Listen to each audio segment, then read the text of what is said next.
Hello, आपकी बेटी को मार दिया, पत्नी की हत्या, शरीर के टुकड़े कर सूटकेस में डाला, खुद ससुराल वालों को फोन कर दी जानकारी।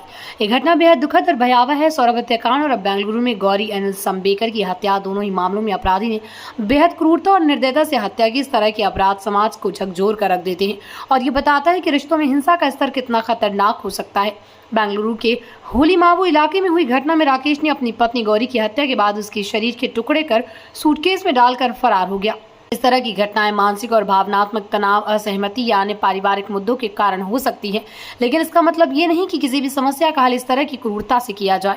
ये मामला पुलिस के लिए एक चुनौती है, क्योंकि अपराधी अब फरार है और इस प्रकार के मामलों में पुलिस को जल्दी से कार्रवाई करनी पड़ती है ताकि आरोपी को पकड़ा जा सके और न्याय सुनिश्चित किया जा सके। राकेश महाराष्ट्र के रहने वाले और बेंगलुरु में डोडा कन्नाहल्ली में अपनी पत्नी के साथ रह रहा था। गौरी और उनके पति राकेश फरवरी 2025 में होलीमावू पुलिस स्टेशन की सीमा के अंतर्गत डोडा कम्मनहल्ली में तीसरी मंजिल पर एक किराए के अपार्टमेंट में रहने चले गए। प्राइवेट कंपनी में काम करने वाला राकेश वर्क फ्रॉम होम कर रहा था, जिस कारण वो अधिकांश समय अपने घर पर ही रहता था। राकेश की पत्नी गौरी ने मास कम्युनिकेशन में ग्रेजुएशन किया था और वो नौकरी नहीं कर रही थी। बाथरूम में सूटकेस में मिला गौरी का शव गुरुवार को शाम 5:30 बजे होलीमावू पुलिस को मकान मालिक ने सूचना दी, जिसके बाद पुलिस वहां पहुंची और घर की तलाशी ली। पुलिस को बाथरूम में एक सूटकेस मिला। सूटकेस खोलकर जब पुलिस ने देखा तो उसमें गौरी का कटा हुआ शव कई टुकड़ों में पड़ा हुआ था। पड़ोसियों ने